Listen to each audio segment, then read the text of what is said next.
Welcome to Once Upon a Time Originals, where you can be enchanted by familiar and unfamiliar fairy tales in their original form. Today you will hear How 6 Men Got On in the World, a fairy tale by the brothers Grimm. There was once a man who was a jack of all trades. He had served in the war and had been brave and bold, but at the end of it he was sent about his business with 3 farthings and his discharge. "I am not going to stand this," said he.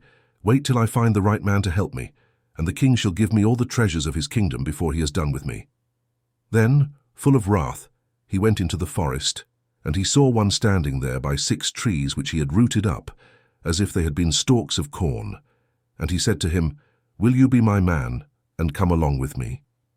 "All right," answered he, "I must just take this bit of wood home to my father and mother."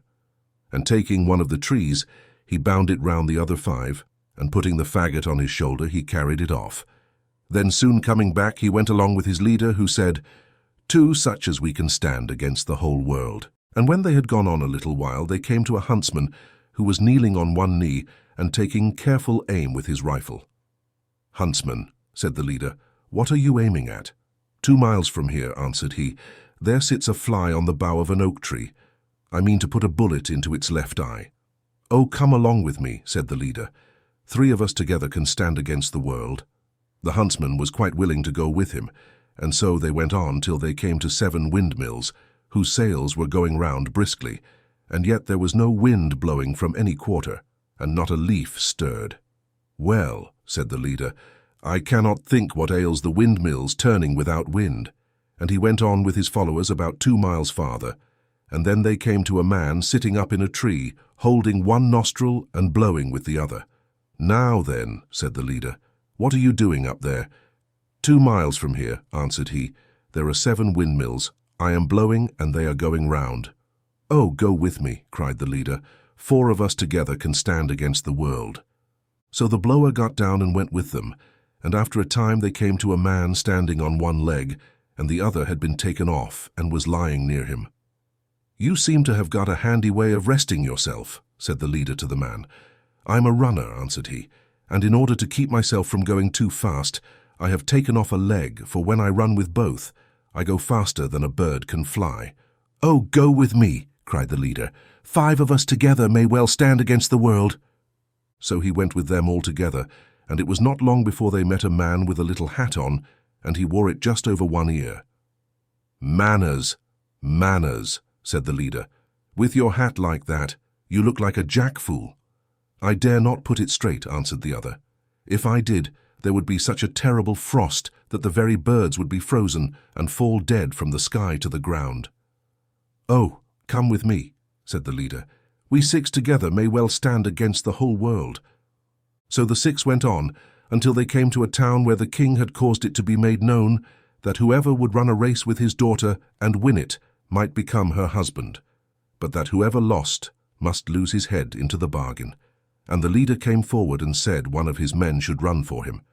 "Then," said the king, "his life too must be put in pledge, and if he fails, his head and yours too must fall."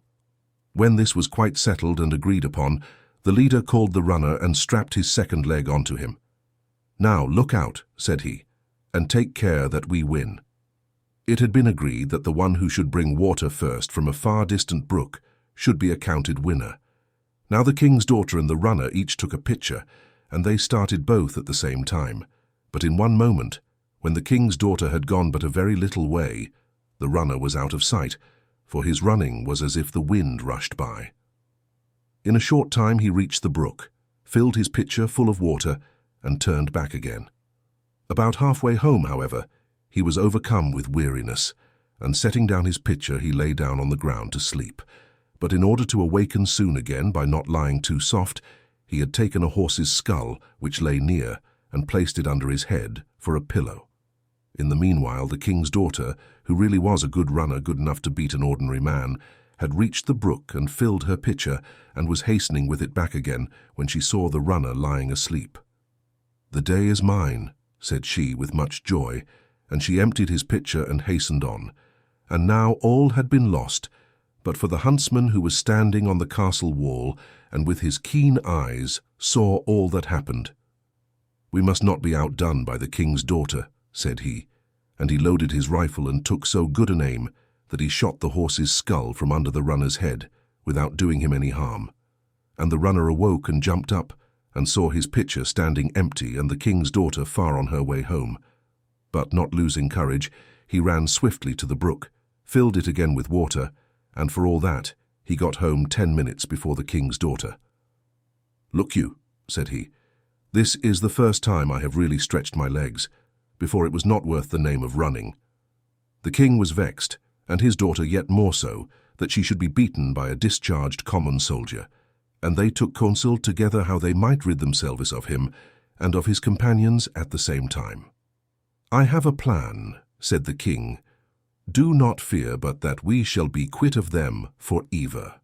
Then he went out to the men, and bade them to feast and be merry and eat and drink. And he led them into a room which had a floor of iron, and the doors were iron. The windows had iron frames and bolts. In the room was a table set out with costly food. "Now, go in there and make yourselves comfortable," said the king. And when they had gone in, he had the door locked and bolted.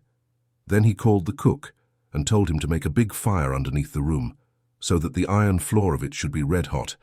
And the cook did so, and the 6 men began to feel the room growing very warm, by reason, as they thought at first, of the good dinner. But as the heat grew greater and greater, and they found the doors and windows fastened, they began to think it was an evil plan of the king's to suffocate them. "He shall not succeed, however," said the man with the little hat. "I will bring on a frost that shall make the fire feel ashamed of itself and creep out of the way." So he set his hat straight on his head, and immediately there came such a frost that all the heat passed away, and the food froze in the dishes. After an hour or 2 had passed, and the king thought they must have all perished in the heat, he caused the door to be opened and went himself to see how they fared. And when the door flew back, there they were all 6 quite safe and sound, and they said they were quite ready to come out, so that they might warm themselves, for the great cold of that room had caused the food to freeze in the dishes. Full of wrath, the king went to the cook and scolded him, and asked why he had not done as he was ordered. "It is hot enough there, you may see for yourself," answered the cook, and the king looked and saw an immense fire burning underneath the room of iron, and he began to think that the 6 men were not to be got rid of in that way, and he thought of a new plan by which it might be managed. So he sent for the leader and said to him, "If you will give up your right to my daughter and take gold instead, you may have as much as you like." "Certainly, my lord king," answered the man. "Let me have as much gold as my servant can carry, and I give up all claim to your daughter." And the king agreed that he should come again in a fortnight to fetch the gold. The man then called together all the tailors in the kingdom and set them to work to make a sack, and it took them a fortnight. And when it was ready, the strong man who had been found rooting up trees took it on his shoulder and went to the king. "Who is this immense fellow carrying on his shoulder a bundle of stuff as big as a house?"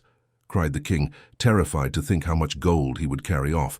And a ton of gold was dragged in by 16 strong men. But he put it all into the sack with one hand, saying, "Why don't you bring some more? This hardly covers the bottom." So the king bade them fetch by degrees the whole of his treasure, and even then the sack was not half full. "Bring more," cried the man. "These few scraps go no way at all." Then at last 7,000 wagons laden with gold collected through the whole kingdom were driven up, and he threw them in his sack, oxen and all. "I will not look too closely," said he, "but take what one can get so long as the sack is full." And when all was put in, there was still plenty of room.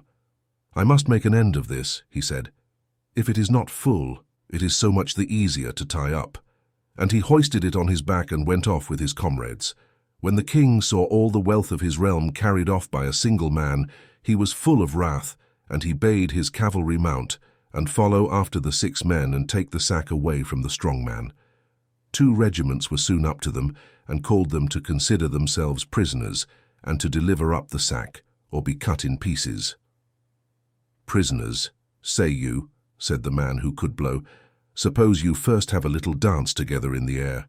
And holding one nostril and blowing through the other, he sent the regiments flying head over heels, over the hills and far away. But a sergeant who had 9 wounds and was a brave fellow, begged not to be put to so much shame. And the blower let him down easily, so that he came to no harm. And he bade him go to the king and tell him that whatever regiments he liked to send more should be blown away just the same. And the king, when he got the message, said, "Let the fellows be. They have some right on their side." So the 6 comrades carried home their treasure, divided it among them, and lived contented till they died. If you liked the story in its original version, don't forget to subscribe to the channel, hit the bell, and leave a like. Thank you, and see you next time on Once Upon a Time Originals.